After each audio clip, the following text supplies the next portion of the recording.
More now on the 3-week-old baby who died in a dog attack in Sunderland yesterday. Reggie Blackham died in hospital after being mauled by the animal, thought to be a terrier, at the family home. Well, Debbie Connolly's an animal behaviourist and joins us now. We won't talk specifically about the case in Sunderland because there is an arrest. Yes. But what we want to talk about is the broader question of how you prepare if you have a new baby joining the family and you already have a pet dog. I work with quite a few families, from pregnancy to, in these modern times, families combining children, and there's a certain amount of testing and preparation that can be done because it's stressful for the dog as well. They're suddenly faced with this crying, noisy, even older children. They have toys that make weird noises, and it's a big upheaval for them as well. So helping pet owners to prepare their pet by teaching them better manners, better boundaries, but also, in the case of younger children, testing specifics. Carrying something. What does the dog do if you're carrying something? If you're carrying a young child or a baby, some dogs jump up, they might accidentally knock the baby, not allowing them to jump on the sofa indiscriminately because they could accidentally jump on top of a baby or a child, and actually improving their general manners. But more specifically with younger children, testing the dog's reaction to high pitches, to smells, to children who often have food on their faces and in their hands. So a lot of work can be done in teaching the dog what the new boundaries are going to be and testing its reactions to different situations and helping the dog to make that adjustment. Is it just a poor mix to have a young child and a dog? Or would it just be simpler not to have the dog, or you think it's perfectly plausible? It can always work. I get asked this a lot. It can always work as long as people put the effort in. The problem we have at the moment is there are too many dogs being bred by puppy farmers, by backyard breeders.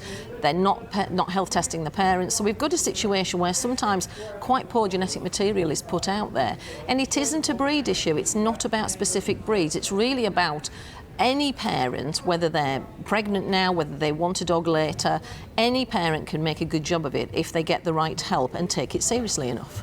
Are there some breeds that parents perhaps should completely stay clear of? Absolutely not. You should get a dog that suits your skills, your experience and your ability.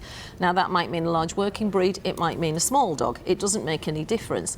It's not a breed issue. What you should do is research. Ask people like me. If you already have a dog, prepare it. If we're dealing with people who would like to get a dog, same thing. Ask a behaviourist.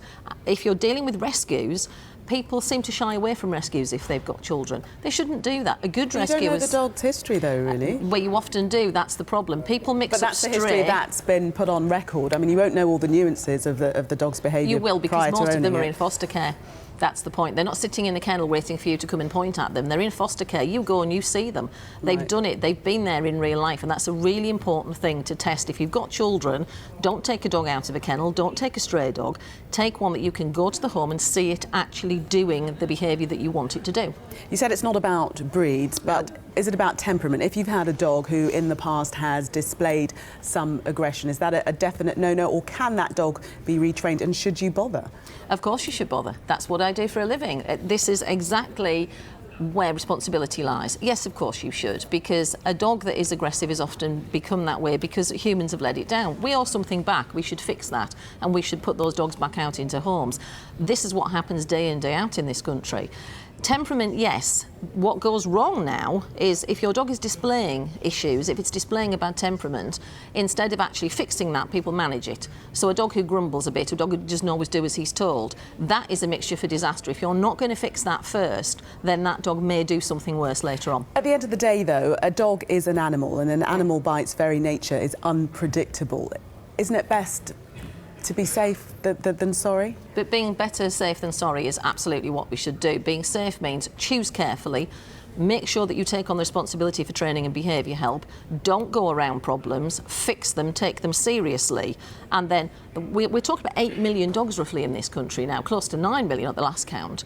Now, very few of them cause any problems, but the ones that do, people have often ignored the warning signs, and they are very important, and they can't or won't get behaviour help. They have to do that. Take it seriously and fix it. OK, Debbie Connolly, thank you very much for your expertise and sharing Thank that with us. Thank you.